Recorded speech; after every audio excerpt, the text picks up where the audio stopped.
Everyone, and thank you for tuning in. You're currently watching the Sunday afternoon drawing group hosted by Reinventing the Tattoo.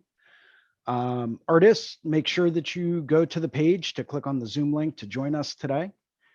And this is Guy Aitchison's Reinventing the Tattoo community, where tattooers, apprentices, collectors, and the curious are encouraged to join in these live streams, real world events, to share and inspire and ultimately create better art and tattoos together. We beam out nearly every day, and with your help, have evolved into a quality network of amazing live and on demand tattoo and art shows that have all been receiving rave reviews. You might be beaming in from YouTube or Facebook, or you're listening to the podcast, but you can always get the latest event schedule and notifications at the official Reinventing the Tattoo community. Found at both app stores, the Apple App Store and the Google Play Store, always and forever, or until, websites decide that they want to start being difficult. You can find us directly at www.reinventingthetattoo.com. If this is working for you and you can hear me clearly, please let me know in the comments in the chats. Just want to make sure I didn't screw anything up. And make sure to tag a friend who loves tattoos.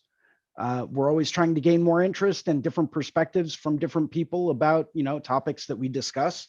So please help spread the word, invite a few friends to watch along, maybe chime in with some comments, or maybe if they're feeling adventurous, join us on the Zoom call. It's always a great time, and it's always a friendly discussion where we, openly invite people to come and, have a dialogue with us and discuss different things. All Reinventing the Tattoo Network shows, art jams, drawing groups, interviews, panels, webinars, all of it can be enjoyed on demand and found on the YouTube and podcast channels. There's countless tattoo and art rabbit holes for you to dive into. So please, by all means, watch everything. It's perfect for the front room of your studio, the drawing room, or to entertain your tattoo clients. I know I put shows on all the time for my clients whenever they're getting tattooed. A lot of them really love it because they're getting educated while they're getting tattooed. So we have some weekly staple shows we always encourage people to tune into. Sundays at 1 p.m. with me, Jason Leeser, for Skill Building Sunday. Mondays at 9 a.m., we have an early bird drawing group. Mondays at 11 a.m., we have the Tattoo Weekly Show with Gabe Ripley, Jake Meeks, and Lauren Gregory. Mondays at 9 p.m., we have a subscriber exclusive drawing group with Guy Aitchison himself. That is available only for people that subscribe to the Reinventing the Tattoo canon.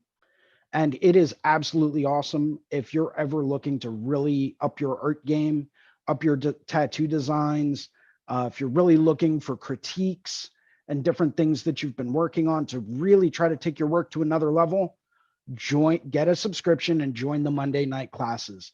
They're absolutely incredible. If you look at where I was last year at this point in time to where I am this year, you can see an absolute difference in in how much I've learned and how far I've come. Tuesdays at 10 a.m., we have another live drawing group with Ricardo Sertivant, very good friend of mine, incredibly talented artist, and one hell of a tattooer as well. He should be joining us here today shortly. So yeah, that should be a fun time. We always have great discussions. Wednesdays at 12 noon, we have the Tattoo Now show with Gabe Ripley. Thursdays at 10 a.m., we have another subscriber exclusive drawing group for, working on your basics and your fundamentals. Thursdays at 12 noon, we have the Tattoo Collecting podcast with Fawn Baker and Jordan Ruckus. We have some special upcoming events that we will be doing and beaming out from. February 5th through 6th, we will be live at the Red Tree Gallery in TrueTube's headquarters in Columbus, Ohio. We're going to be putting on some seminars by Bob Tyrell and Nick Baxter, among many others, both of which will be live streamed, I believe. So please stay tuned or check out the Tattoo Now or Reinventing the Tattoo pages to get more information on those live stream events. I know for a fact Bob Tyrell is going to be beaming out because I'm going to be there doing the AV for it. We have several other real world events coming up as well. April 11th through 14th, We have the Inspiring Tours in New Hampshire with Sean Barber and Nick Baxter, where they will be taking a small select group of people out to go through and work on their oil paintings. I know this current one is currently booked up, but I know that they've got a few more scheduled coming up in the future. So to get on that wait list, go to http://inspiring.tours to get on the wait list for the next one. May 20th through 22nd, we will be in Hell City, Columbus, Ohio at the Hell City Tattoo Convention, one of the premier tattoo conventions in the US, for those of you that might be, beaming in from another country. June 5th through 7th, I believe, we will be at the Deadly Tattoo Convention in Calgary, Canada. Those dates might be a little off. I think it's the 5th, 6th, and 7th, but I could be wrong. I'll have to double check on that. I usually have it in my notes over here, but I forgot to write it in today. But check out the lineup for the Deadly Tattoo Convention in Calgary. Absolutely incredible lineup of artists. I will be there doing live convention coverage as well as hopefully getting tattooed. So we will see. July 29th through 31st, we have the Rubber City Tattoo Invitational in Akron, Ohio with Tony Urbanek. And October 20th through 23rd, mark it on your calendars now, ladies and gentlemen, we will be live again at the Paradise Tattoo Gathering. Pencil it in. Would like to thank a couple of our sponsors that, really help make these shows happen. Mondays, thank you for all of the subscribers. We probably wouldn't be here without you, even with all of the advertising. So anyone that has a subscription, thank you very much. Anyone that wants to get a subscription, let me know. I have a discount code for you, but shh, don't tell anyone. So let's go through and thank a few of the people that make this happen. First and foremost is Raw Pigments, rawpigments.co, an ink company that's tapping into the source. They are 100% acrylic free. They are vegan friendly. They are 100% organic. They are absolutely incredible. I've used a lot of different ink companies. None of them have compared to the Raw Pigments that I've picked up. Their colors are bright and saturate easily. They blend extremely well. They're super vibrant once they heal. They're absolutely incredible. Definitely give a look at rawpigments.co. Next, we have worldtattooevents.com, the largest, most comprehensive resource for tattoo events worldwide. As we know, all conventions and events have been getting postponed and delayed and rescheduled and all that stuff. For an up-to-date live list of what's going on and when, take a look at worldtattooevents.com. We have DLize Pro, also known as Dermalize Pro in the rest of the world outside of the US. Thank you, international copyright laws. Protect your art. If you're still using cling wrap to wrap your tattoos, it's time to up your game. This stuff is specifically designed to heal tattoos. You have got to take a look at it. If you want to get the look that all of those artists that you really look up to get with the work that they do, there's a pretty good chance they're using DLize Pro. Take a look. It's designed to heal tattoos. You can't beat it. Next, we have Tattoo Now, technology for tattooers, the leading edge in SEO and professional development for tattooers of all levels, and they're now accepting new clients.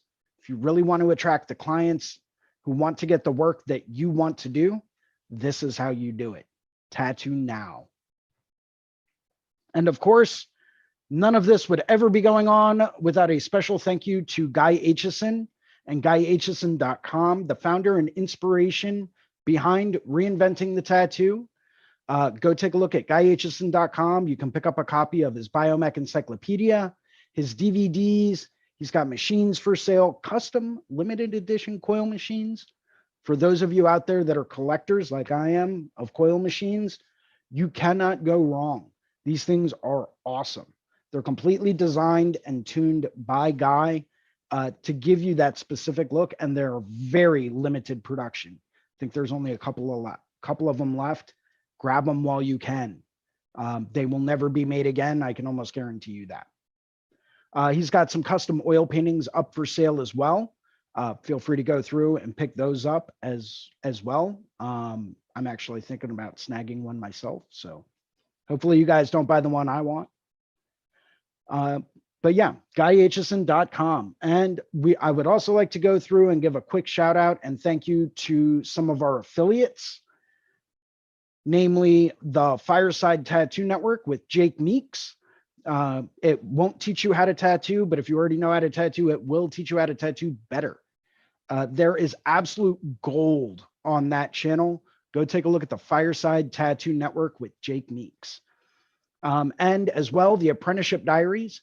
If you're just trying to get your foot in the door and get that tattoo apprenticeship that you've always wanted, well, the best way to do that, go through, take a listen to the Apprenticeship Diaries with Amy Nichols. You will not be disappointed. We'll give you kind of like inside secrets to how to get that apprenticeship you've always wanted and what to expect once you're in it. So please go through, take a look. Yeah, you can't go wrong. So now we're going to head back. Today I'm going to be working on some custom oil paintings, mostly for friends. Just had a comment here from Brian. Which paint you like? I like all paints, oils, acrylics, all different types of brands. I try to use everything pretty much. Let's take a look at the Facebook. Awesome. Thank you guys very much for replying. Great. And just waiting on a couple of people to join us. Not sure if Ricardo's in here yet or not. There he is. How's it going? What's up, homie? How you doing, man? I'm doing all right. You know me, just doing the things. I feel you there, man. Yeah. So what have you got? What are you working on? Hang on, let me grab my headphones. I'm not sure what I'm gonna do yet. I think I'm just gonna sit down in front of this canvas and I think I'm gonna fuck with some oils, mess with some oils here. Ooh, we got some oil painting going on. Yeah, man. I was gonna do some acrylics, but I think I need some extra acrylics. So I'm not gonna mess with that right now at all. Little tired today. Just had someone make a comment on the Facebook. What ink did you say you use? So I actually use a couple of different brands. I swear by Raw Pigments. Absolutely love them. I use them for all things black and gray. I used to use Empire a lot, and then I tried some of the Raw Pigments gray washes, and I haven't even thought about using the rest of my Empires since I picked up the Raw Pigments. For colors, I use a lot of the Raw Pigments as well. They've got a red that's just beautiful. It's called Chevelle. And Bloodberry. That color combo right there. Mwah. I also use some Industry inks as well. Industry inks, I know those guys. I've known them for years. They're great guys, and they make one hell of a pigment as well. I try to stay away from some of the bigger brands like Eternal and Fusion and World Famous. I just never really liked them. I used them because they were available, but I mean, they weren't really my go-to. Ever since I stumbled across Raw Pigments and Industry inks, I really have never looked back. So that's typically what I use. Ricardo, I switched everything over to raw pigment. Everything, all of it. Yeah, black and gray color, all of it. I don't mess with any of the other colors. Yeah, it's just a better product. Better people behind the product. I've hung out with Lauren and James, and they're both radical people. I've met some of the members that they have sponsored or sponsored now at some point in time, and they're all awesome. Everybody's cool as hell. That's what I'm looking for. So you mentioned oil painting, and that's actually what I'm working on as well. Yeah. Can never go wrong working in oils. Oh, sure can't. I don't think so anyway. I like it. I enjoy it. Up until probably what, September, I hadn't touched an oil paint in probably 15 years. And ever since then, I haven't been able to stop using them. It's pretty crazy. I did forget my palette knife though. You know what? I don't really need it. I'm just working on some of these small little tiny itty bitty areas anyway. So this is not a very large painting. This is 6 inches by 12 inches. So I'm just kind of just working on some smaller stuff. And let's see what I got. Let's go through. We will start tweaking out.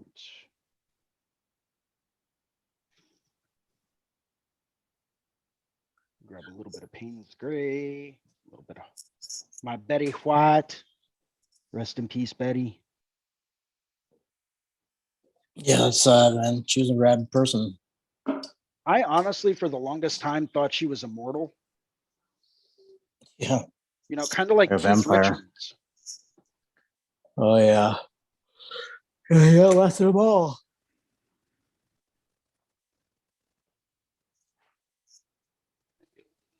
Too dark.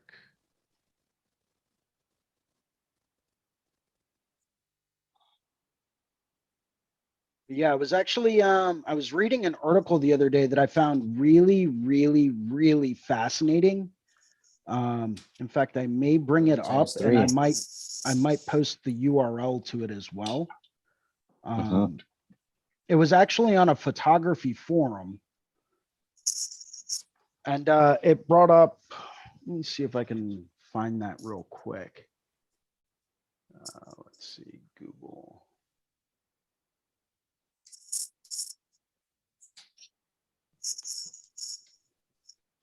Let me see if I can find it real quick. But it brought up some elements of art that you don't really think about too often. And it was really enlightening.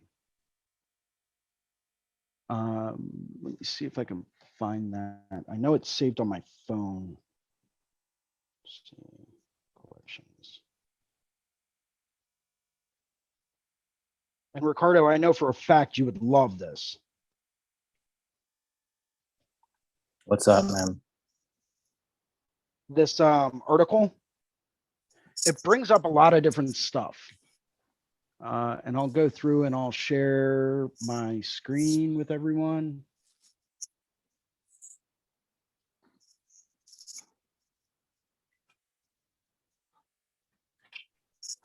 So the name of the art, it's on fstoppers.com. The name of the article is "An Image is Greater Than the Sum of Its Parts. 7 Advanced Composition Rules You May Not Know." I found it to be extremely interesting and very informative. And it brings up different rules that I had never even really thought about up until I read this article. It's stuff that we know, but we don't really put 2 and 2 together until we actually hear it, if that makes any sense. Yeah. Yeah, because you can't explain it. Right. Like the law of proximity, which I thought was cool. You know, it really does go over and explain a lot of the things and brings you into the know a little bit. Like the Kaneza triangle, right? That's what this is, right? What do you see when you look at this picture?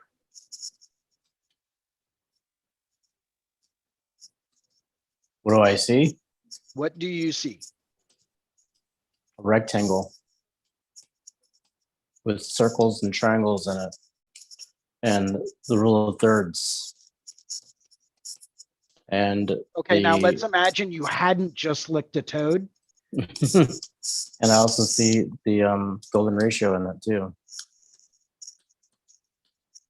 And then there's several other like compositional rules or compositional layouts that I can't quite remember the names of, but those are in there too. Okay, so most people, when they would look at this, will see two triangles, one with a white outline and one all black triangle on a black background with like a couple of circles mixed in there, right? That's what the average lay person will see. Now, that's all based on a very specific rule. And that is, where is it? The law of closure, right? Our mind will go through and piece together and mentally connect varying lines that make sense to connect. In all actuality, all this image is 3 Pac-Man shapes and 3 lines that are shaped like a V. That's all it is. When you look at the actual elements that compose this image, it's just 3 Pac-Man shapes and 3 V shapes. That's it. But because of the way that they are positioned, our mind will go through and mentally connect the lines, and it will connect the shapes to create the image of triangles, right? So we can take that and we can use that in some of the work that we create. You know, it goes into different things like if you're looking at a flock of birds, you know, generally speaking, we're not looking at a collection of individual birds. We're looking at an overall shape as a flock of birds. You know, we're not sitting down saying, wow, there's a whole bunch of individual birds here. We identify them as one larger group. Just like if you're looking at a forest, right? When you're looking at a forest, you're not looking at that saying, wow, I see a whole bunch of individual trees. You're saying, wow, there's a forest. It's one bigger collective. But as you get closer and closer and closer, and you start to individualize each individual tree, and then on each individual tree, the individual branches, and then on those branches, the individual bark, you know, the closer and closer you get, you start to move away from the itty bitty details, and you start to look at things as a larger whole. Yeah. You know, and that's just the way our minds have evolved to work. Yeah. So highly recommend it. Once again, the name of the article is An Image is Greater Than the Sum of Its Parts, 7 Advanced Composition Rules You May Not Know. And it's on a photography forum. However, these rules and these laws that it mentions in there also apply to painting and drawing as well. So if you can start to incorporate some of these rules and some of these laws and keep them in the back of your mind while you're creating your art, just watch at how it can transform everything that you create.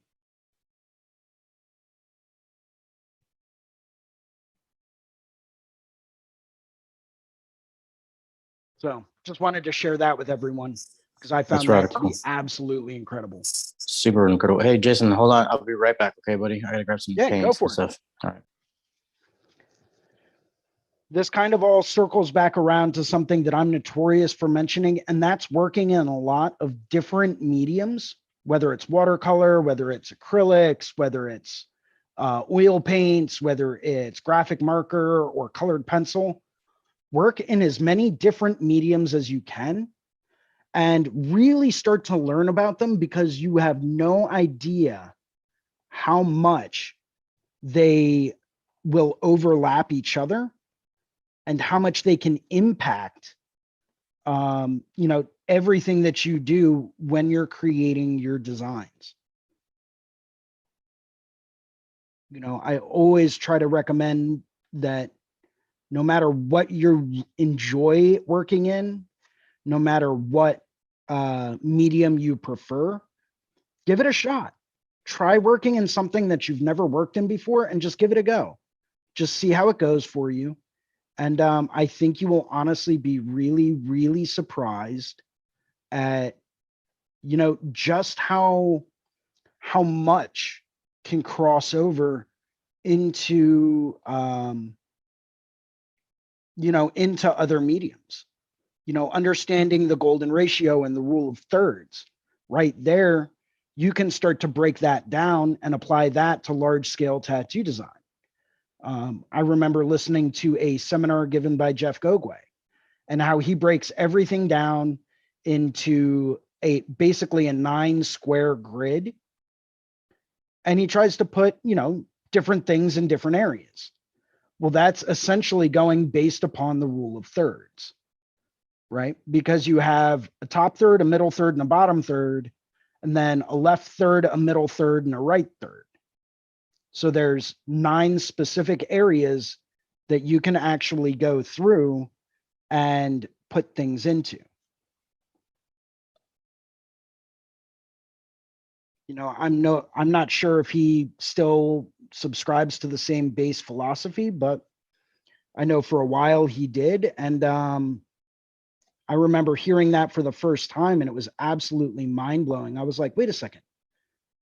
That's a basic principle of photography. Like, that's crazy. You know, the fact that you're applying that to fine art.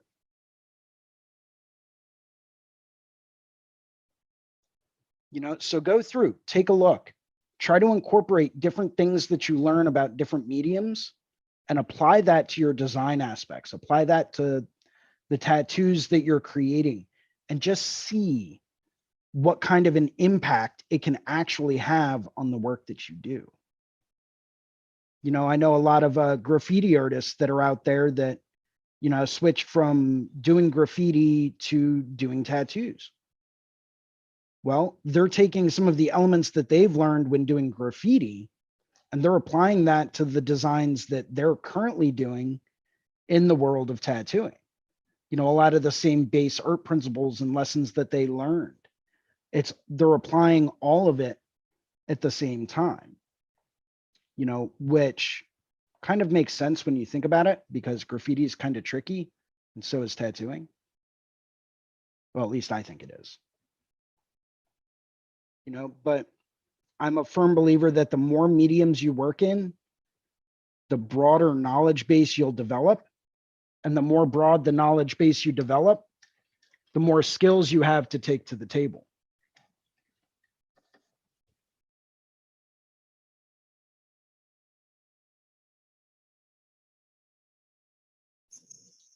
Very well said.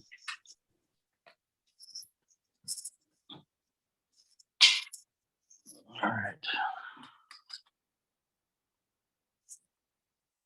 All right. Is that what you said? I said, all right. All right, all right, all right. All right, all right, all right. But I forgot. I got some oil paints. I got all my paints in my paint thinner and stuff, but I have no paper. Excuse me, no paper towels now. Jeez. Jeez, Ricky. Yeah, I have them. I just gotta go grab them again. So you have any old t-shirts available? You know what? I just use shop towels and stuff.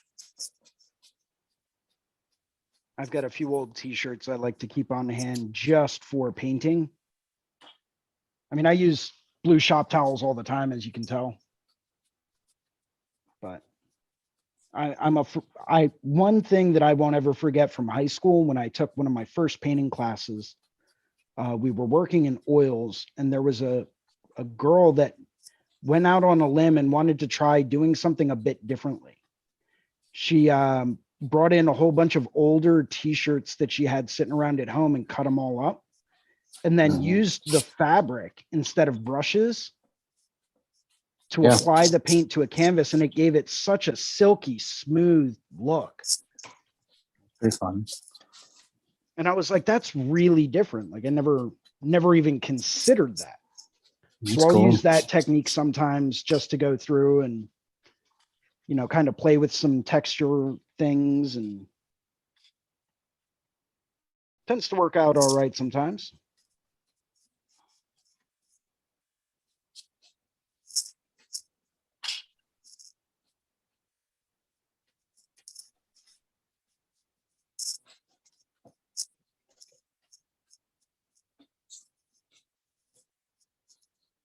Yeah, Ricardo, I forget if you said you would not be able to make it to the Red Tree Gallery? Yeah, I Is don't that think so. correct? I think that might be the case. I don't know. We'll see what happens. I might just hop in the car one day, get a hair up my ass, and drive out there. Who knows? Yeah, fair enough. Hang on, let me grab my paper towels real quick. Hold on a second. Go, go, go.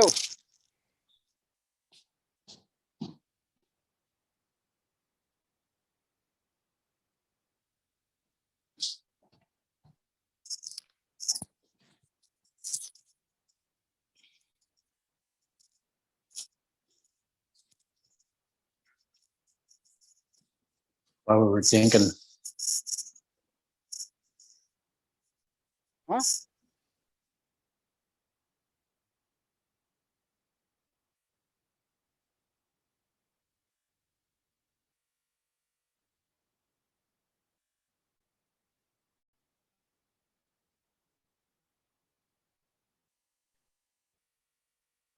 if anyone else has decided to join us today.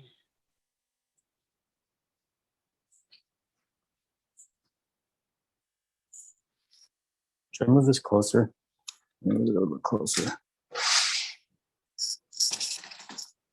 Drop it down just a little bit. I don't see any, I don't think I have the waiting room enabled.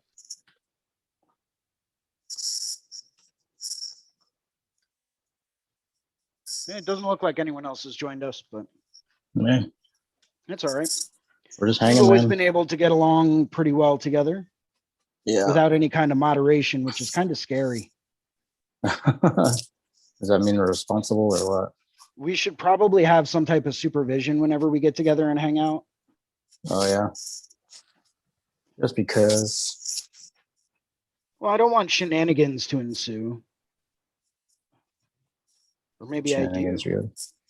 Some shenanigans are fun, you know. I mean, that is what it is. True, true. I'm going through right now, and I've just primed this entire canvas pretty much with just paint thinner and a real thin coat of what is the color? Burnt sienna, I think. Burnt sienna. Yep, yep. Oh no, I'm sorry. Transparent oxide red is what I used.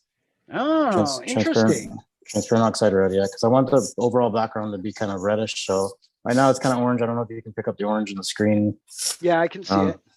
Yeah, the transparent is like kind of, it's pretty fun to use a transparent, I think, in the background sometimes, because it's just, you know, the goal is to have it as thin as possible at the beginning stages. You know what I mean? Right. So like I think the transparent helps out with that sometimes because it keeps it thinner. I mean, it just looks more opaque, right? So it does. So for me, it just kind of like you can trick your eye into feeling a little bit more relaxed into the canvas and stuff that way too. It also tints the canvas. And what a lot of people don't realize is that by tinting the canvas and doing multiple layers over top of it that are translucent, you're actually retaining that kind of a color tint. And that can give you some really cool effects. Yeah. You know, for many, many years, Peter Paul Rubens was always asked how he got his flesh tones to glow with such a warm yellowish glow. And years later, we find out that he was actually tinting his canvas with like a warm umber before he started painting. And that warm umber tone is what really allowed those flesh tones that he was creating to really come forward.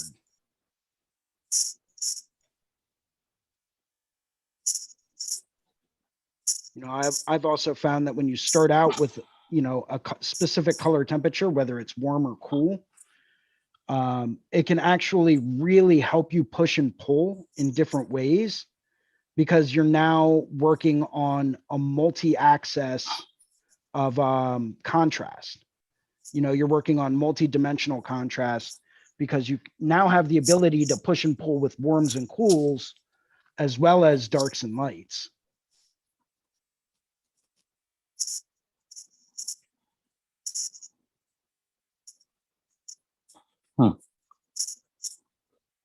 You know, to me, it just makes it a little bit easier to really identify that.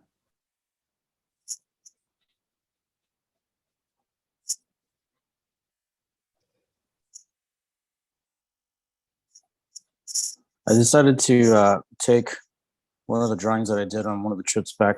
I mean, I went out to Philly like what, 3 times this last year? 3 times, I think.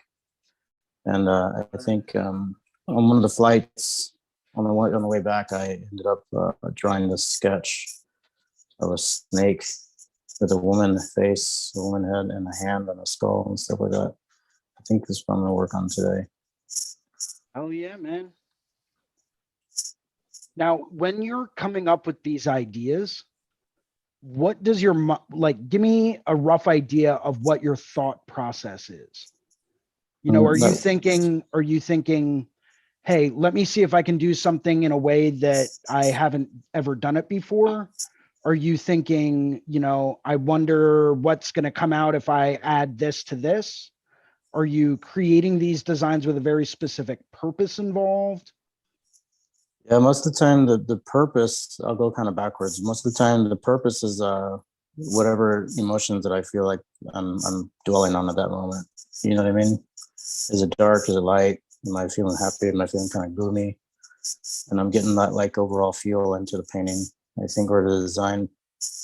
And then after that, you know, a lot of times it's a compositional kind of thing. Like as far as my approach into, have I done this before? And a lot of the times I think, like with a tattoo, you can have the coolest tattoo you've ever seen up close. It can look entirely detailed. It can be super awesome, some technique you've never seen before, and the way they implemented it and everything like that. But I think a lot of the times, if it's done too small, then you're just looking at a spot from across the room or from far away until you get up on it. So I think a lot of times for me, with that being the background tattooing, I think it's important to remember composition as one of your allies. And sometimes a painting can be super simple, but the composition is so strong that it'll beat out as far as the aesthetic appeal to it. Sometimes it's even like with some of those abstract arts that does, you know, for me, until we talked about it that one day, one gentleman was talking about the intent behind the abstract art, and it really kind of solidified that idea where I'm saying that like sometimes the composition is what makes the overall piece that much more impacting. So I think a lot of times it's either the mood or the composition as far as my technique, as far as like what have I not done before, you know? How have I not explored that composition? Because almost everything can lay into like a handful of compositional rules. Anything that you look at, there's some exceptions here and there for sure, but I think that's definitely one of them. And then the other part of it is, yeah, like what do I want to see? Like what's the information I'm trying to translate? And I think with the composition, as long as the composition sound, you can put just about anything in there. Like I said, with the abstract art. That makes sense? It definitely does. You know, I'm always kind of curious to see how some of the artists, such as yourself, that I truly admire, like what is your thought process? I know what mine is every time I work on something, but it's always interesting to see what unique perspective people are taking when it comes down to what inspires them and why would they start working on a specific piece. You know what I'm saying? I do. You know, because like I do a lot of studies. I do a lot of like material studies. I do a lot of, you know, subject matter studies and things of that nature. But I don't necessarily do a whole lot of like emotional, like inspirational studies. You know, I'm not sitting down saying I want to create this piece, you know, based off of this emotion. You know, a lot of times the way that I find that I tend to work is by going through and saying, okay, well, this is something I know I need to work on.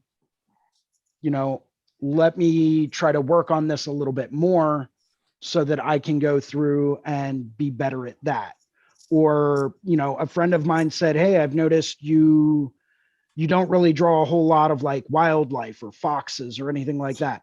Well, that's going to spurn me on. And now I'm going to do nothing but do like small mammalian wildlife, like North American wildlife for the next 3 years until someone brings up something that they notice that I don't do a whole lot of. You know, like, so perfect example this past year, and something that's really spurred me on to really get better at anatomy is I had a friend of mine talk to me and say, you know, I noticed you don't ever really like do faces or like people in any aspect. Like, why is that? You know, and then I didn't really know what to tell him. It's like, probably because I'm not very good at anatomy. So then now I'm on this quest to go and improve my anatomical renderings and, you know, work on learning more about anatomy and get better at drawing anatomy. You know, and that's probably not going to change until someone brings up something else that, you know, maybe I don't do a whole lot of. It's just something that I've picked up about myself. So I was just kind of curious as far as, you know, what is your thought process like when you're coming up with these ideas? Yeah, you know, I see what you're saying. Like I definitely have some tendencies to lean towards certain subject matter and stuff like that, like skulls and stuff like that. You know, like I've been drawing them for as long as I can remember. I've had an interest in them for as long as I can remember, and I'm not going to say they're easy because I'm not trying to say that they are. I'm just trying to say that they present their own physical challenges as far as like replicating them or using them as reference and stuff like that. But I have a very fond interest in them, so like I will gravitate towards that. I tend to be able to, I don't know, kind of like imply them a little bit easier than most other things that I would do. Like for example, texture is one of my things that I've had difficulties with for as long as I can remember. You know what I mean? So I definitely tend to gravitate more towards skulls if I'm just going to sit down and just doodle, you know what I mean? But lately I have been taking more of the approach that you're talking about, which is, you know, in one way or another, it presented itself as an issue. So let's go ahead and try to explore this a little bit more, right? And I've been doing that in a lot of different facets and stuff like that too, is like, especially with just life, you know, I've always gravitated towards an easier path that I know has always worked for me in my life and stuff like that. But it's not about that anymore. It's not about accomplishing the goal faster. It's about like exploring the reasons why and reasons you stayed away from it. So yeah, it's a good way to introduce that idea of like stop doing just what's easiest for you. Start exploring some of these harder realms. If you want growth anyway, right? Right. And I mean, ultimately, isn't that, you know, something that we're all attempting to achieve is growth, whether it's personal or professional, whether it's, you know, done in a short period of time or very, like me, like a very, very long period of time. There's always growth that you can go through. And if you're not trying to go through and improve yourself and get better at whatever it is you're doing, then why are you doing it? You know, it's something I always ask myself, just as like an example. You know, it's you know, growth is everything. If you're not constantly growing, expanding, learning, doing more, and you're just kind of coasting, then are you really putting forth and trying to achieve and create the best you that's out there? You know, but that gets into a whole philosophical concept, and that can definitely be a rather lengthy discussion. Yeah, for sure, man. I mean, it's a personal journey. You know what I mean? Like you can have somebody that has experienced the exact same thing that you've gone through, most likely because they see a lot of similarities in you, or you were raised in the same environment. As far as like your either art education or some kind of involvement with you and that person or people, and like no matter what, it's always a personal journey. Like you can accept the information or you can't, right? So like I agree with you completely. Like it's up to you, really. It's just a personal journey, man. And it doesn't have to be. It doesn't have to be implemented if you don't want it to be. You most likely, if you're an artist, you're going to take what somebody says to you, and you're going to kind of go, "Oh, okay," and then might not apply it, or you might think that you have, but you really haven't. And because I think us as artists, we would like to try to explore so many different venues to begin with. Anyway, I don't know. It's just me, but no, I agree. I think we think outside agree. of the box. I think we think outside of the box more than the average. So it's like, you know, the concept that we create our environment, and we bring things out of nothing into something. And somebody's sitting there talking to you about their tattoo ideas, and you're able to take their ideas after having a short conversation with them and bring them into reality on a piece of paper on your iPad. And people were kind of like, "Whoa, it's crazy! How did you do that?" I'm just tricked into believing that that's what it is you're seeing. Right? I always like to just tell people that I'm a magical creature. Yeah, I always say something like spells and stuff. That's pretty good, man. That's a good one. I always say it's you know, mostly magic with just a teensy wincy bit of science. Right. So as far as a percentage, it would be like, you know, 99.9% science and mostly magic, or magic but mostly science. I'm sorry. Yeah, duh. Well, yeah, Anyways. but I mean, you know, when you're magical creatures such as we are, like, it's pretty awesome. Toot toot.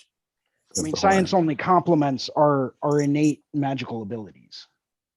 There you go. That's a good way to say it right there. I love oil painting. I was talking to Christian Perez, speaking of oil painting, the other day about trying to figure out a time period to get up to Connecticut to go through and film a second part to his oil painting seminar. And I think we're looking at sometime in April potentially to go through and do that. So if anyone out there has any interest in watching an oil painting seminar from Christian Perez, by all means, please let me know, especially if you have specific questions in mind. I will be happy to address those during that seminar whenever I get up there.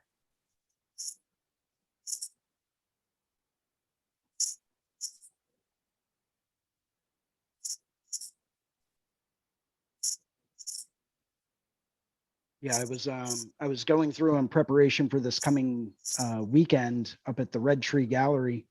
I was going through and trying to prepare a list of questions for Bob Tyrell to ask him about, hey, like, you know, what do you think about, you know, this or that, or how has, you know, your work changed based on, you know, this, that, or the other that you've switched over to? You know, do you find any difference when doing this as opposed to that? Or, you know, do you try to treat everything with the same kind of reverence? You know, little things like that, which can ultimately make a difference. So I was trying to get some feedback, and I got a couple of pretty decent questions together for him. Nothing too strenuous, nothing that he probably hasn't already answered 12,000 times. But it should be a very interesting weekend coming up, and I'm very, very this excited weekend for it. Yes. Oh, okay. It's the weekend of the 5th and 6th. I will be leaving to drive out to Ohio on Friday the 4th. So it should be a very interesting time.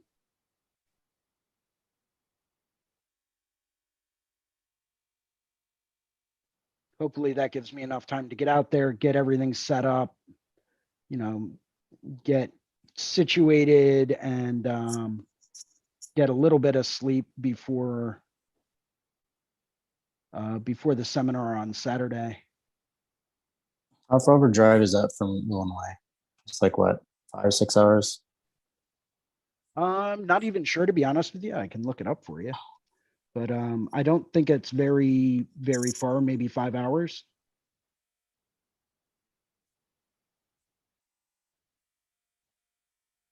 Because how far away from Chicago are you? 2.5 hours south. You're 2.5 hours south. So Chicago, where is Google?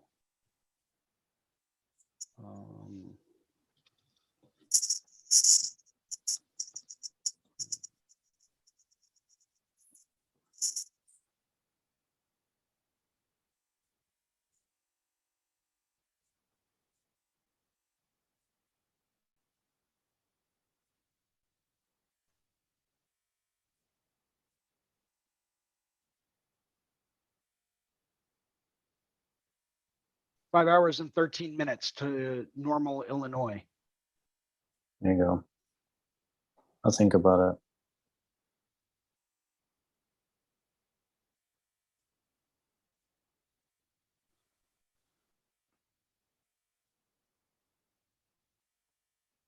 And it is 7 hours for me.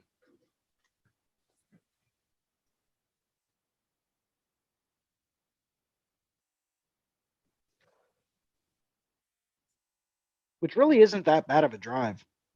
I mean, after I made 12 out there initially, it really, it's really, really not that bad.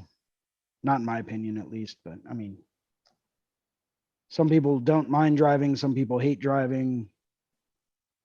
Some people love to drive. I just don't like driving if I can't make it in one day in one shot. I know exactly what you mean. I know exactly what you mean, brother.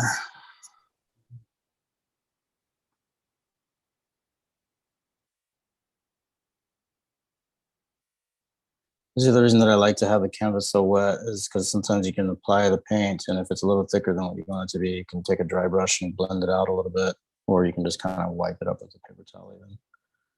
Everybody always thinks that oil painting is so permanent, but it's actually one of the most, in theory, like one of the most forgiving paints out there, really. It's Really, definitely, really is. you know, it's very forgiving. Acrylics can even be as forgiving as oil paints, really. I mean, everything can just wipe off, you know what I mean? Or just be painted over, you know what I mean? It's not that big of a freaking deal. Yeah, oil paints are, they're a lot of fun, especially if you really get into like nitty gritty blending. I really enjoy working with them, and they are very, very forgiving. You can scrape it away. You can paint over top of it. You can do all types of different little tricks as far as like removing something that you're not happy with. Or just painting over it. Yeah, I tend to do that a lot without even actually realizing it. But a lot of times it's because I'm blocking in tones and then the tone shifted a little bit, or maybe the tones weren't in like the right shape. So now I've got to go through and paint over top of that said tone, you know, with, you know, 1 or 2 glazes of a different color.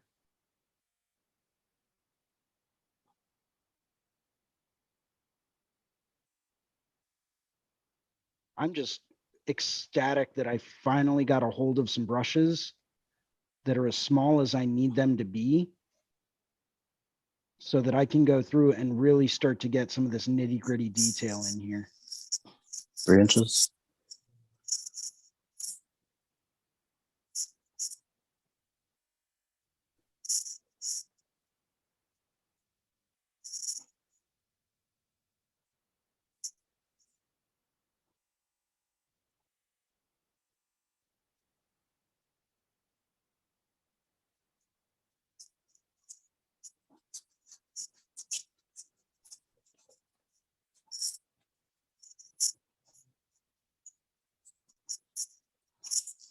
Hopefully there have been a couple of people that have joined us over the past couple of weeks.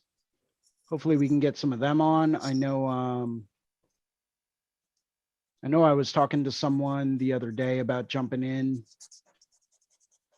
I don't know if they're planning on it or not, but who knows? Who knows?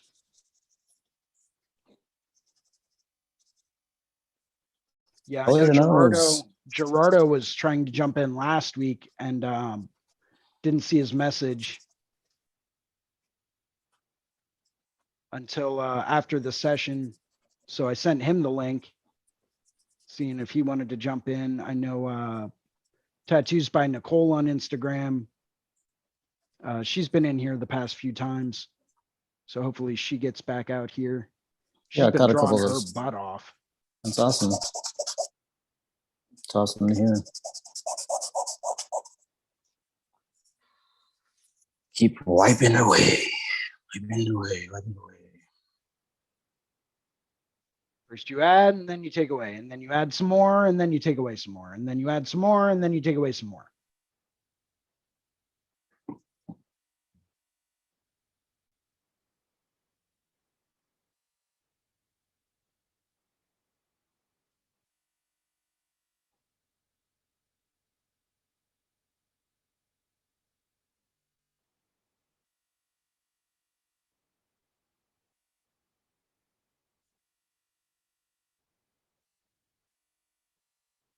That is crazy.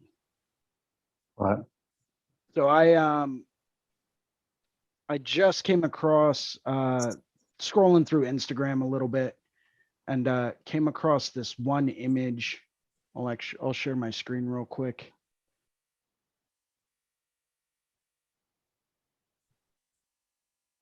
So this is from LIFO Art.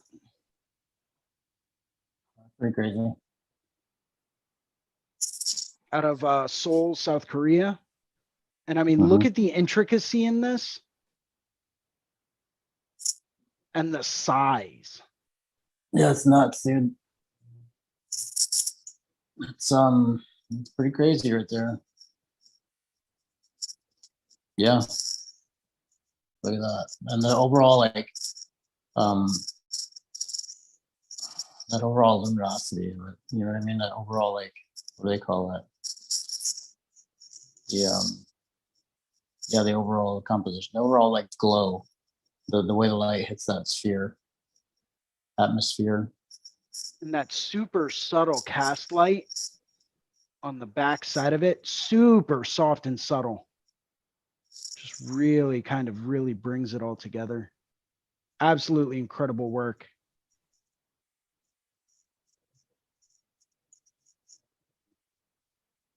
I mean, in my opinion, I would have done it like 9 times bigger, and it probably still would not have looked quite as crisp.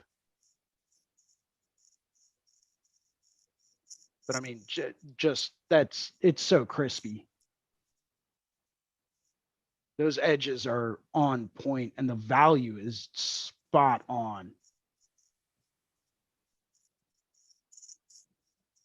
But yeah, just wanted to share that real quick. Definitely an artist you should give a look at is LIFO, LIFO on Instagram. Give him a gander. If you gander.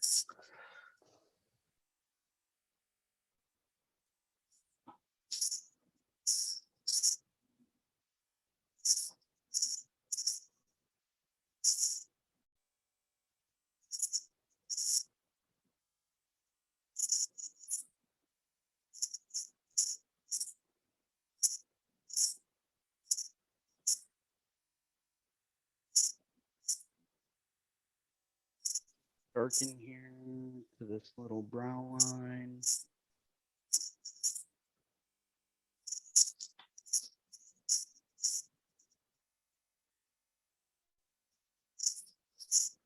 And just ease that down and up slightly.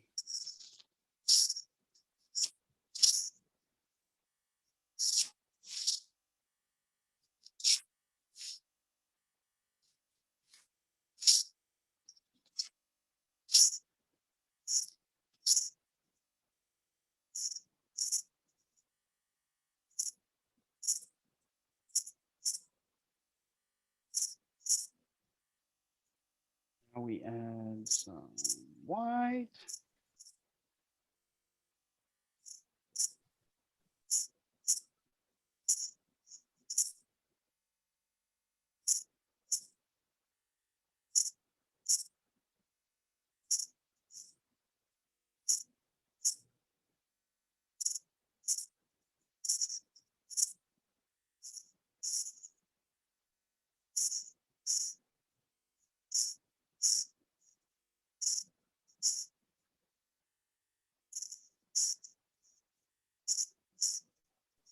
that down a little bit more. Yeah, I think one of the major reasons why I enjoy working in oils is because it reminds me to be patient.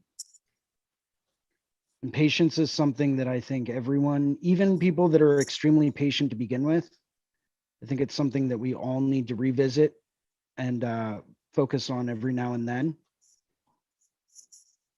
And just remember that, hey, everything will happen in its own time. We just have to be patient. You know, we will get to the fun parts that we really enjoy, and we will complete everything in due course. It just takes time.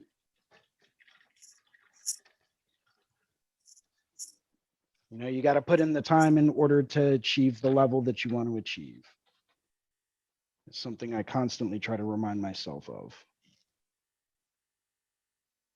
I don't always do a very good job of that. You know, there are several times when I want to rush, several times that I feel pressured to do something in a very short time frame. And, you know, sometimes I just like to sit back and, you know, enjoy the process a little bit more.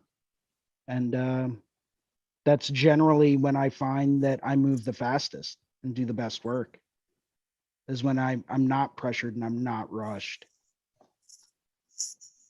Take your time, enjoy life, and find joy in the process of everything going on.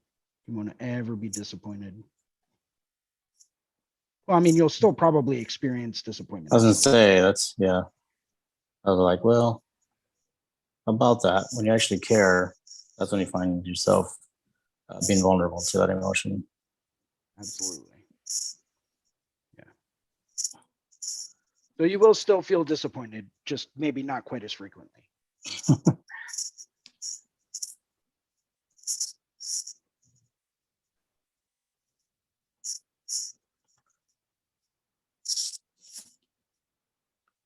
I'm really looking forward to playing with some of the luminosity in this fabric that I'm laying down, like the kind of like that fox painting that I did for the banner. Mess around with the luminosity of this fabric for sure. Fabric is something that the more you look at it, the more tricky it can become. So I'm always amazed by people that can paint fabric really, really well, such as yourself. Oh, thank you, man. I appreciate it. Thank you.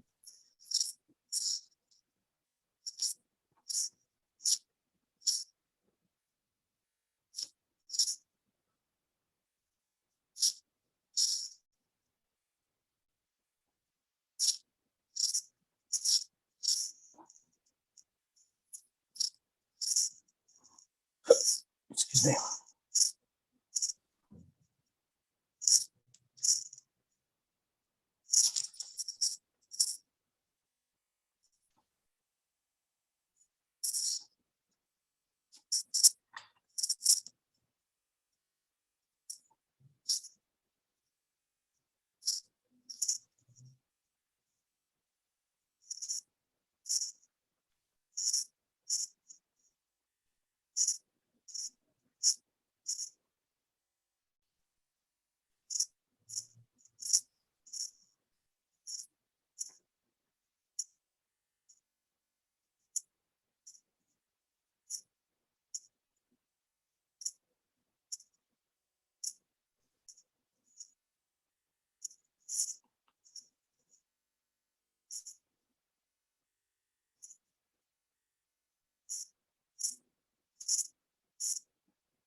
So I've actually been considering picking up a new machine at the coming convention. What are you gonna get? I've been looking at the Cheyenne 3.5, the Sol Nova 3.5 Unlimited. Mm-hmm. I've been hearing a lot of really awesome things about it, so I may go through and pick up one of those. Cool. Just give it a go. And if I don't like it, I can always resell it on one of the tattoo gear forums I'm a part of. I'm a member of like 6 different tattoo trading post groups on Facebook that always have like discounted equipment and stuff that's used. And then like 2 or 3 different Facebook or Instagram pages that sell used gear. So if I don't like it, or if I never end up using it because I'm just so used to using what I use, then I can always trade it out and sell it. There you go. But you never know until you give it a go. So you never know till you know. Right. And when you know, you know. But if you don't know what you don't know, then how can you know what you know? I'm not saying. I'm just saying. You know what I'm saying? Right.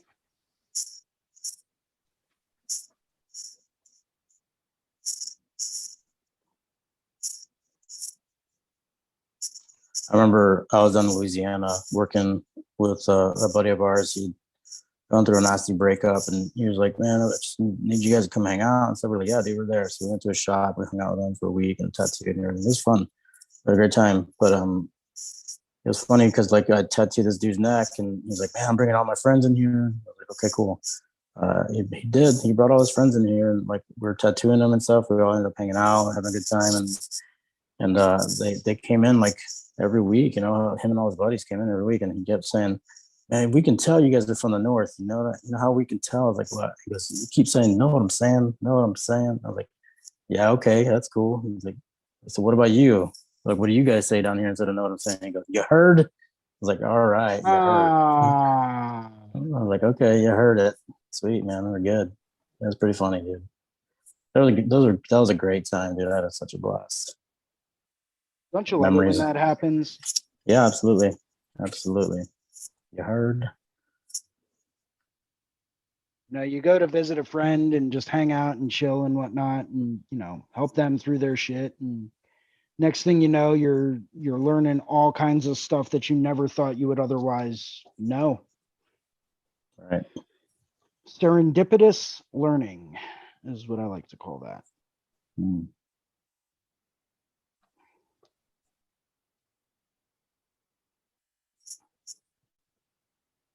I almost used a carbon paper for this so I could get the design on there better, but I'm having a lot of fun just sculpting this all out and stuff, man. Like I have 2 different brushes, going wet on wet, real thin. You know what I mean? Real thin. The first couple layers are real thin. Just really building it up. Yeah, it's gonna be a lot of fun. Just relying on the shapes and the placement of the shapes in order to help the proportions and everything too.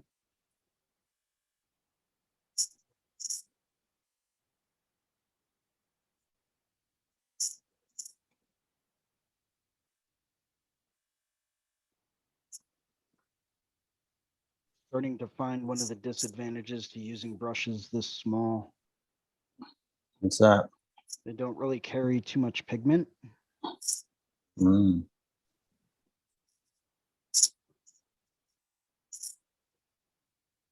It's kind of like using a tattoo needle cartridge that has the opening just slightly too small, where it just doesn't really release the pigment that you need it to release. In order to move at the consistent speed that you normally move, it's, because ink flow is everything, just like, flow of paint and all that stuff.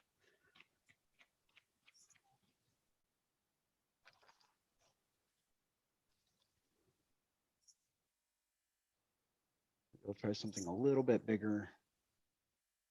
Got a little bit different type of a little bit of a different type of bristle to it.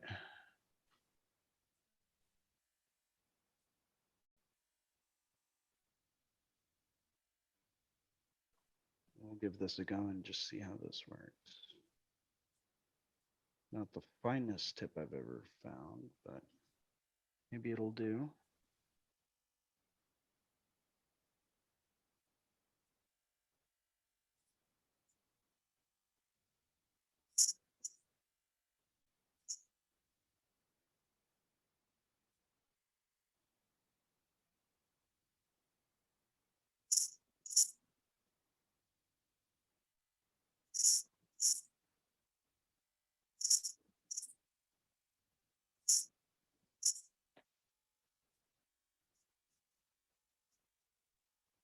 Bring some nice bright white to that ridge.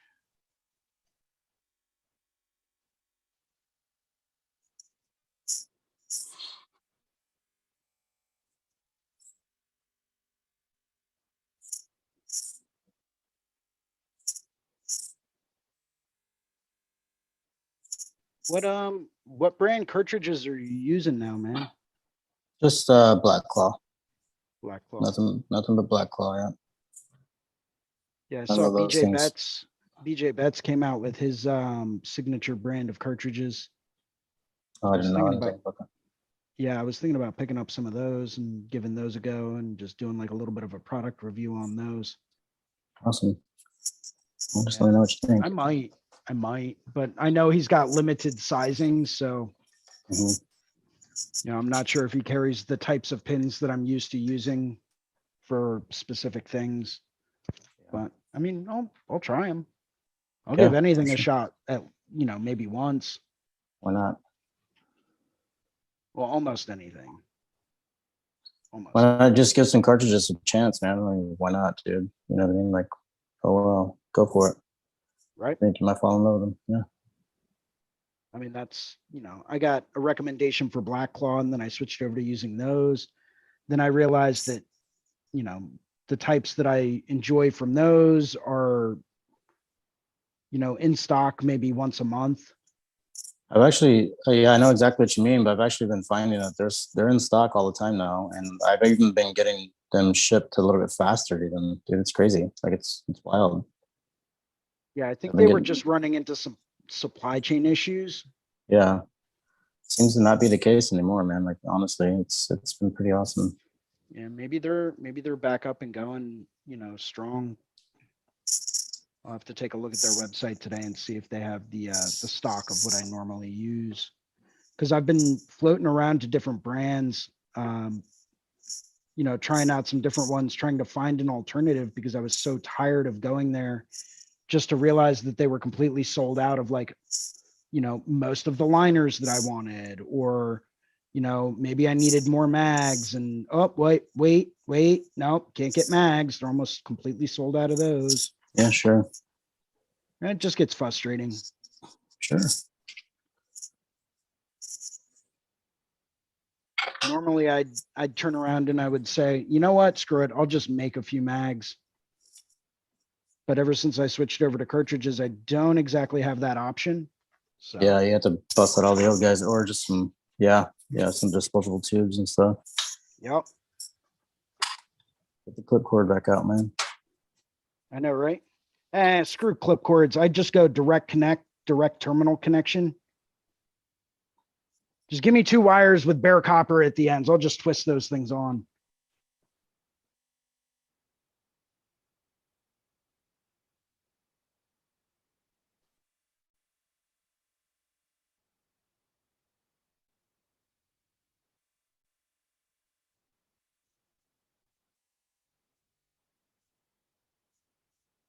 Go. A couple of nice little bright white highlights. Hang on 1 second. I'll be right back, dude. Yeah, bud. No worries.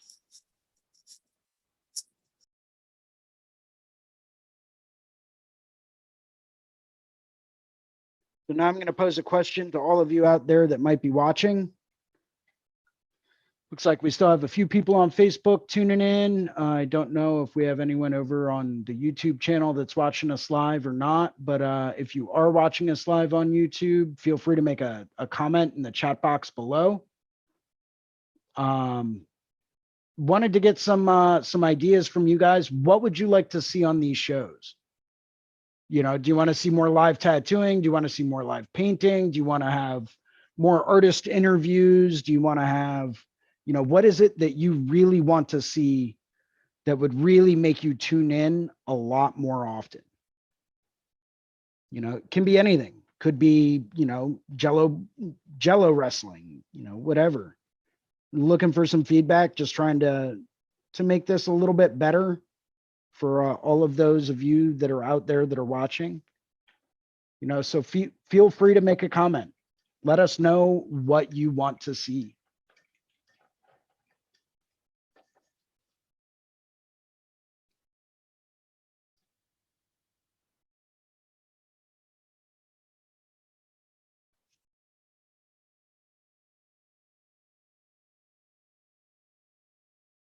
You know, if you want to see interviews or drunk critiques, or, you know, maybe you want to see some live painting or some, you know, some tattooing from some absolutely epic artists, or you want to know more about photography and photo tricks to make your portfolio look better, you know, different things like that. There's all different types of things you can learn about.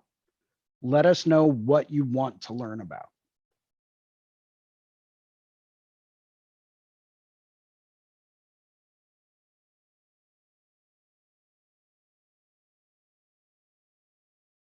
And if you don't, you're just going to end up getting more live painting with like me and whoever decides to jump on. And I highly doubt that's what you want to see. So give us a go, give us a shout. Leave a comment, let us know what we can do to make you tune in more often.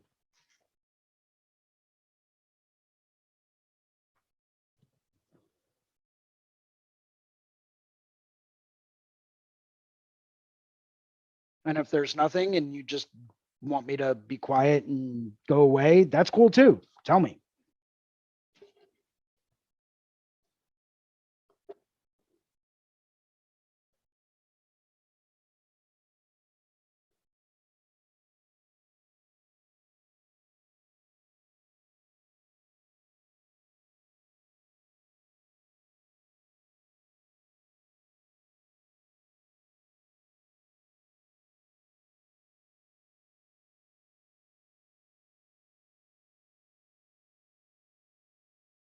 You know, otherwise I'm just going to sit here and be quiet and just paint the whole time. And yeah, that is what it is. Probably stick around for like another 15, 20, maybe head out from there.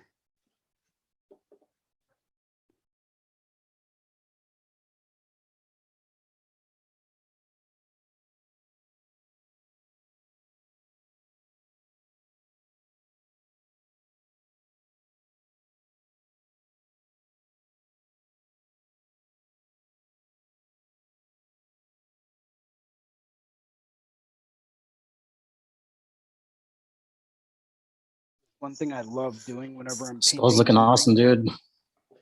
Yeah, I'm trying to get some of that nitty gritty texture in there and really blast in some a nice like layer of like white glaze over the highlighted areas.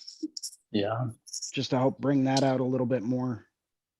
You know, and yeah, lighten up a couple of areas. The glazing definitely help create that contour of those shapes too. So, and it looks like you're focusing on where you're going to put your details and like that middle part of the canvas area too. So that's good. Yeah, I definitely want like this, like from the nose, from the bottom portion of the nose here to here to be more of the focal area. Yeah, exactly. So that's where I'm really trying to concentrate all of my heavy, like crisp detail. Yeah. And that involves a lot of layers and a lot of glazing. Yeah. I mean, unless someone's got a better idea, you know, I'm definitely down to learn new techniques and tricks.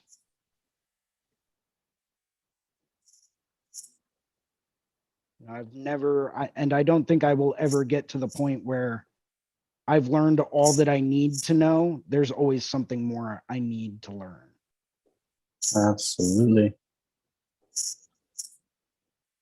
You know, and it's not even like I want to learn. It's no, I need to learn this. This is like a necessity. Like this is something I have got to understand better.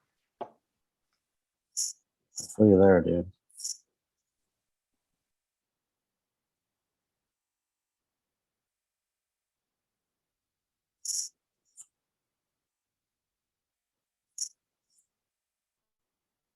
I need to start keeping Q-tips on hand. Yeah, that's a good one to do.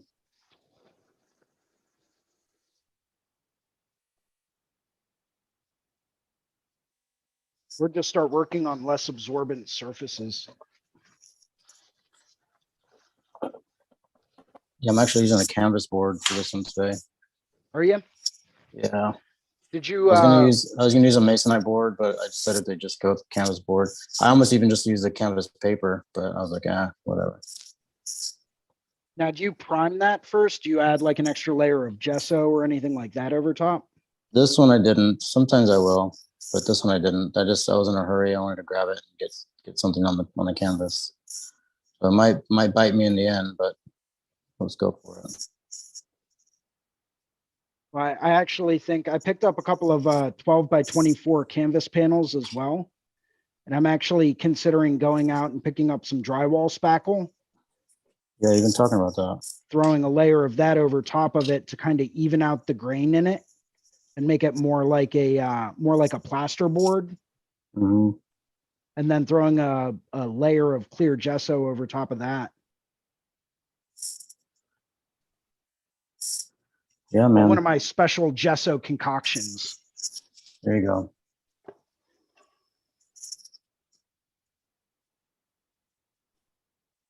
You know, just to play around with it.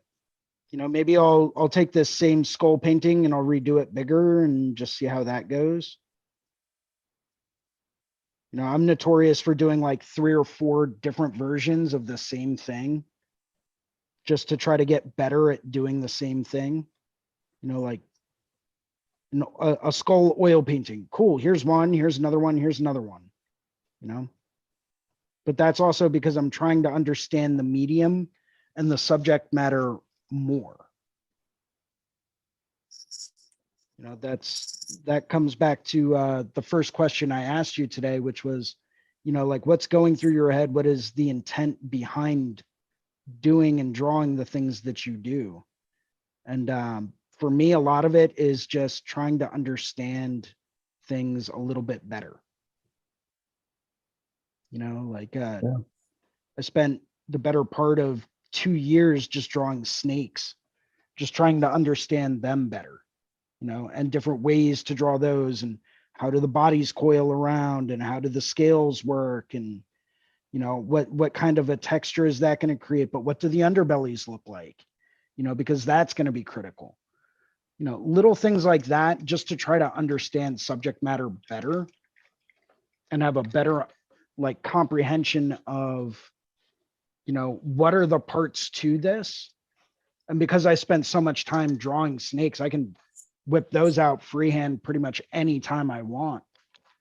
But that's also because I spent a ton of time just sitting down and sketching every chance I got.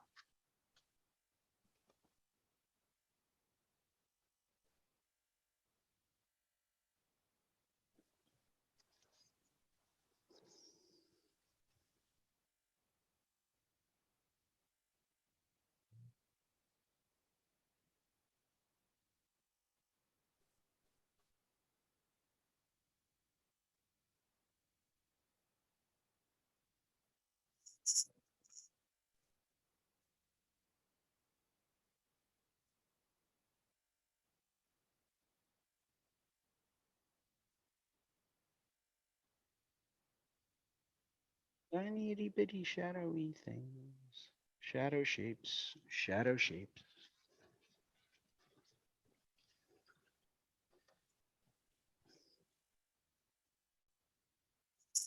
Yeah, I figure I'll probably hop off in a few minutes. You know, I don't think too many other people are watching, so. Hey man, maybe it's just a lame Sunday, you know what I'm saying? Yeah. Well, I know here in the Northeast, we just got hammered with snow yesterday, so I think a lot of people are probably out, you know, sledding and taking advantage of the nice weather and stuff like that. How it's not like super frigid, but like it's still cold and there's snow on the ground. You know, wish I could go sledding, but the last time I did, I ended up running over someone and that didn't go very well. I got yelled at by parents and that wasn't fun.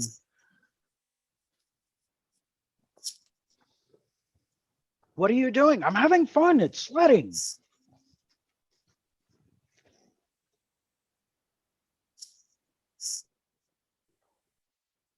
Yep. It's one of those pure joy aspects where It's good, clean fun.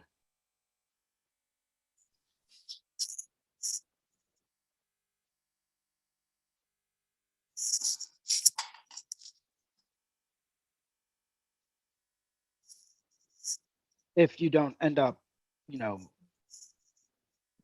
basically just running over someone in a sled.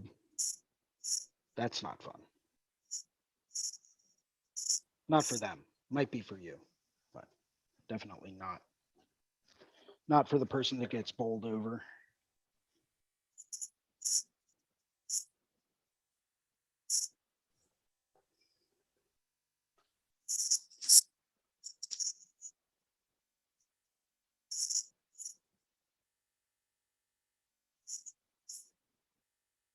Bring out that highlight a little bit more. Let's take a look at my camera angle.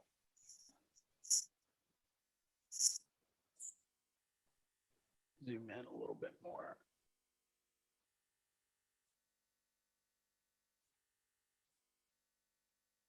Focus. There we go.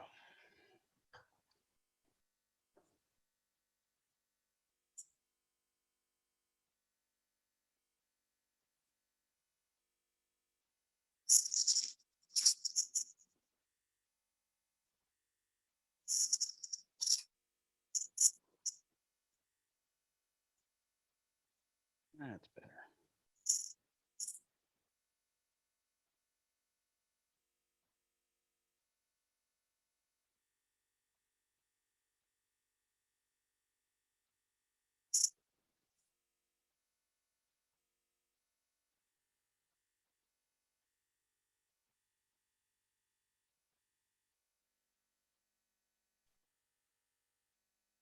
I might hit up the art supply store today, and who knows, maybe I'll come back with a couple of new colors, a couple of new brushes. I never know, but I almost never leave there empty-handed, which sucks. Well, it sucks for my bank account. I don't know if anyone out there is like I am, but I can't ever go to an art supply store or like a tattoo convention and walk away empty-handed. I just can't do it. Yeah. Mike Rose joined us. Mike Rose says, this is the first video I've joined. I've enjoyed it a lot and appreciated insight on individual approaches and resources. I hope to join more of these. I look forward to learning new things. Thank you. Mike Rose, thank you, sir. Thank you. Greatly appreciated. Always like different types of feedback. So yeah, thank you very much.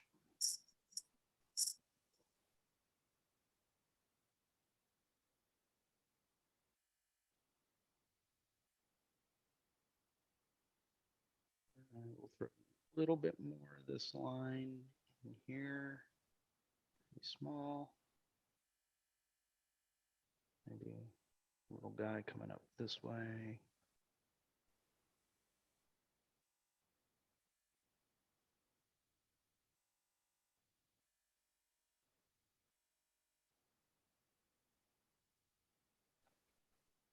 Under.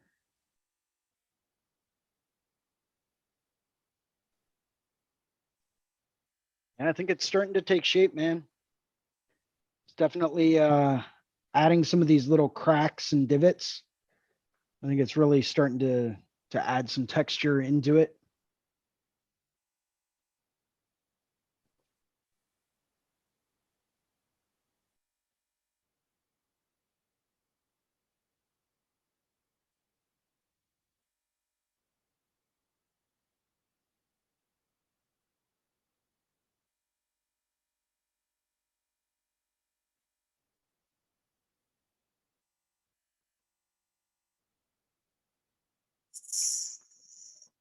I think it's looking fucking awesome. Maybe diffuse a little bit of it though, like some of the lines, maybe just diffuse them a little bit, like some of the ones that go more towards the inner cavity. Like the inner eye cavity or more Like of the like nostril more cavity? no, the ones on the outside of the nasal bone. Like the ones that Right, go right. in, the ones that curve in towards the ocular cavity. Yeah, you want to like maybe diffuse them just a little bit, so that way you can focus more on the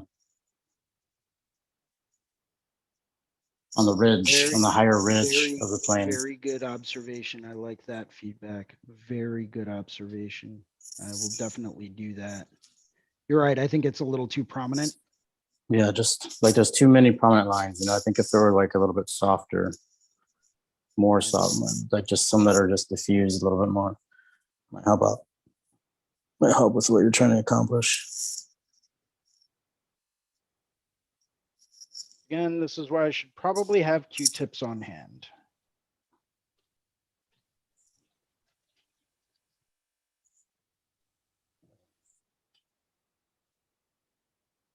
Let me ask you this, Ricardo, coming from a professional artist perspective. How many art projects do you have going at any given time? I have 1, 2, 3, 4. I think 4 right now. Minus the homework that we're due on Monday nights and stuff. And then that doesn't include any of the sketching that I'm doing while people are trying to have conversations with me. Like I find myself gravitating towards sketching while people talk to me. I don't know. It's just a thing. It's fun. I like to do it. And I tend to find myself doing it quite a bit. I was just curious because I always find myself with like so many different art projects going on. I don't know which ones to work on next. Yeah. You know, like, oh, this one's been a work in progress for quite some time. And, you know, I also started a new watercolor painting, like liquid acrylic, that I was working on last week. You know, and I have another oil painting I've been cycling in and out of. I've got 3 more oil paintings I want to start working on, but I need to finish up the ones I've started first, just because if I don't, then they're never going to get finished. I've got that big ass acrylic painting I got to work on a little bit more. Haven't really gotten too much more progress done on that, but I just find that, you know, sometimes I just get unbelievably swamped with things, and then it gets to be way too overwhelming. And then it's like, and then I just start to like push things aside, and it's like, well, don't want to work on this anymore, so I'll put this aside for now and maybe I'll get back to it later. But later almost never ends up happening. So I've got to get better at that.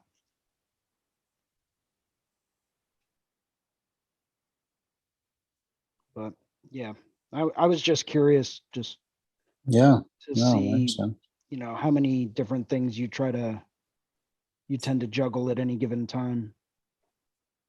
I don't try to juggle, and it just kind of happens. It's not like I set out to swamp myself with more and more stuff. You know what I mean? Just kind of, I feel like doing this today.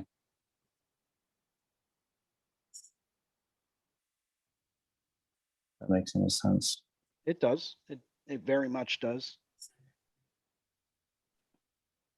I tend to be very schedule oriented. So if I don't put down like time to work on acrylic painting number 2, there's a pretty good chance I won't ever end up getting to work on acrylic painting number 2. So I always try to be very time considerate and conscious with the various art projects I have going on.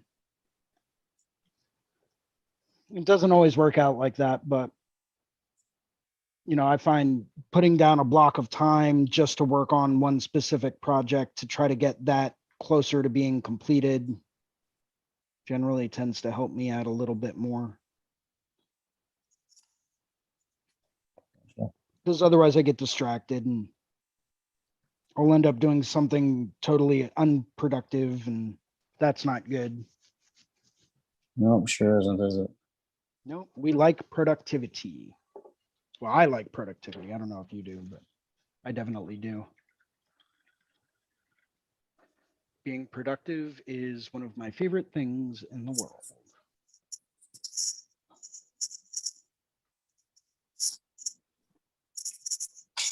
Oh shit! I hate when I bonk this fucking brush. I'm using a tiny little brush just to let you know. By tiny, do you mean like 4 inches? No. How tiny is tiny? Like this. I don't know if you can see it. Where's it at there? Oh, damn, dude. That is the smallest brush I've ever seen you use. Yep.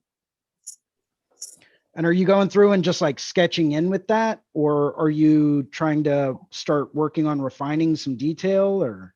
Putting in a little detail here and there, just like my darker spots, like where to make sure the proportions are right and stuff, and getting it set up so whenever I go through and start laying in some of those values, you know what I mean? I got you. Working on the light source and stuff like that too.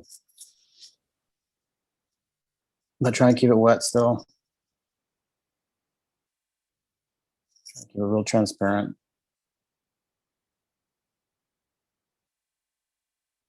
Now, do you tend to start working with more opaque tones when you get to that point where, you know, everything's kind of blocked in transparently and now it's time to like really start layering in a lot of like heaviness? Well, I like to try to build it up. When it comes to oils, I like to try to build it up. I try not to lay it too thick. I've always fought that urge. I'm not gonna lie to you. I've always fought the urge to lay it on real thick like I would with acrylics, but like I come to find out that it's a little bit, you get an overall different effect if you lay it down, if you have the time to lay it down in thinner patches, thinner layers, you know? Yeah, rather than much more of an impasto kind of feel. Yeah. Pasta. Impastore. It'll help with the highlights. It'll help with that overall luminosity and stuff like that too. Ambient occlusion is the word I've been looking for all day. Ah, yes, the good old AI. Yeah, the ambient occlusion.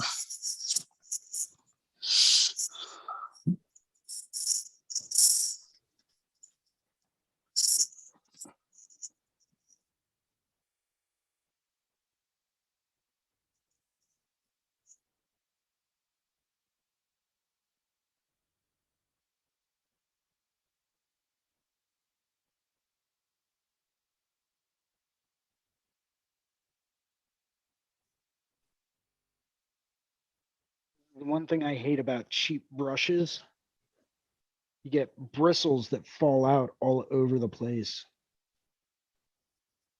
Yeah, that'll happen with those cheap brushes for sure.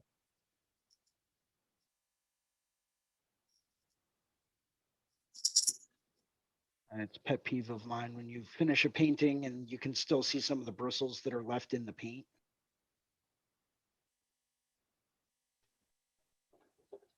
Just, it's like, I just want to like scrape them off or pluck them out. Even at museums, I'm just like, I just want to like remove it. I don't know, maybe I just have like OCD, but.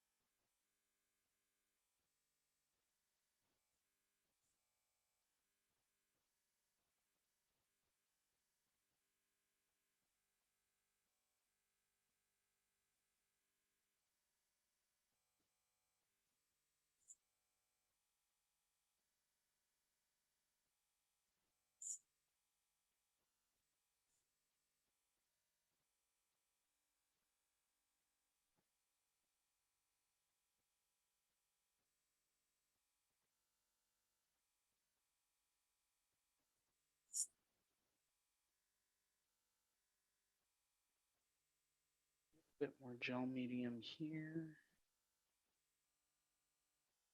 Blend that out.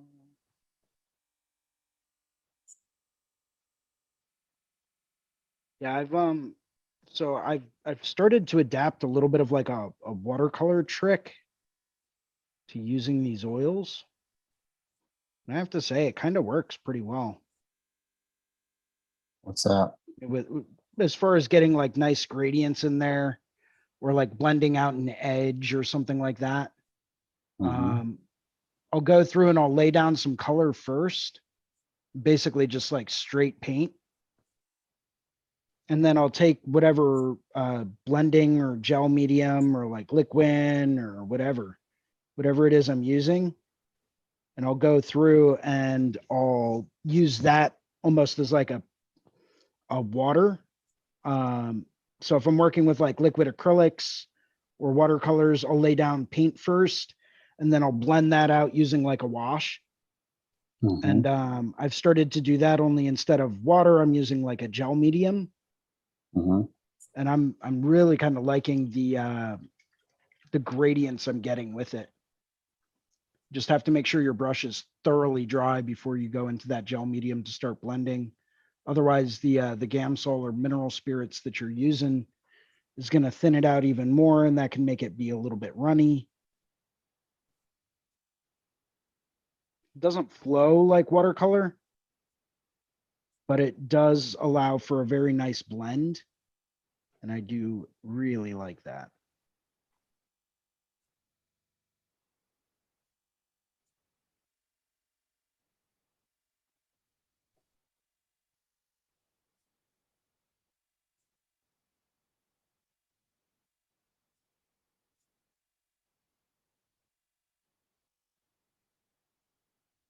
You know, almost like you're whip shading out a value.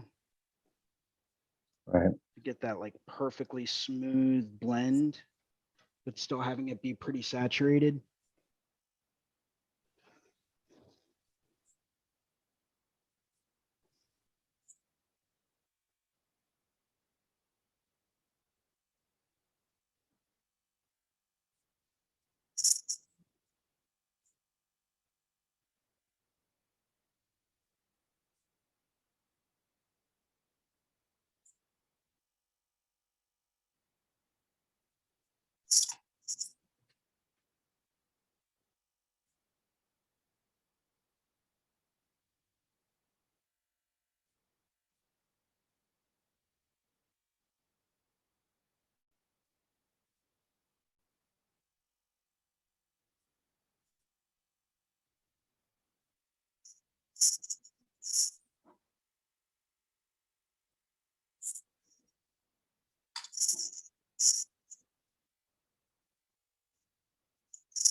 There we go.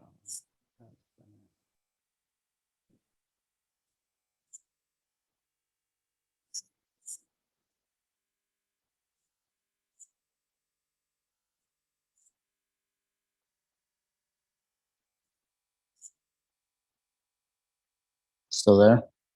Yep. Still good. Cool.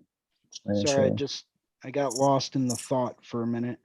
Yeah, no, you're good, man. Just want to make sure. Yeah. But speaking of which, before I end up going too far off the deep end here, Ricardo, why don't you go ahead and give us a quick sign off? Okay. Can you see me? Yeah, I'll stop my video for a second. There you go. Okay. I mean, we're not looking at you, we're looking at your painting, but. Would you rather see me? I mean, I always enjoy looking at your face. Might scare some of the little kids if they're watching. Well, for future people or the present people that are watching, either way, you're in the present whenever you're watching it, right? So My name is Ricardo Servant. I'm on the Reinventing the Forum app on Tuesday mornings at 10 a.m. Eastern Standard Time. You can catch me on the Tuesday Feels. We talk about all kinds of stuff. This week, I'm going to have, hopefully with all good intentions, his schedule allows it. I have a friend of mine that's going to be coming through and talking about his transition into complete Japanese tattooing, his interest in it, things like that, how long we've known each other, et cetera, machines, inks, all the stuff that he's been influenced by other artists and stuff like that. So make sure and tune in. It should be a pretty good time. It'll be more of like an interview kind of process.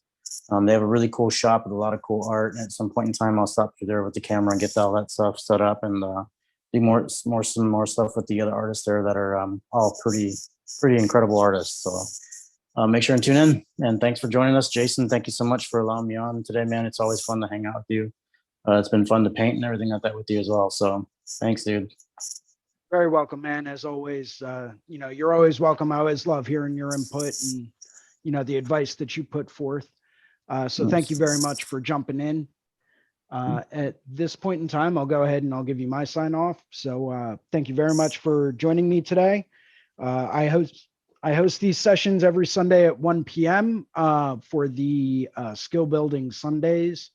The first drawing group of the week for the Reinventing the Tattoo community. I don't know why they put me first. I know it's not because I'm a pretty face, but you never know. So thank you for joining me today. Hopefully we get to see you guys again next weekend when we will be at the Red Tree Gallery in True Tube's headquarters out in Columbus, Ohio. We'll be there with Bob Tyrell, Renee Little, and a whole bunch of other people. I think Haley Adams is beaming in. I know Nick Baxter's beaming in as well. So it's going to be a great time. Hope to see you guys there. And until then, cheers. Enjoy your magic bean water like I usually do. And yeah, we'll see you next weekend.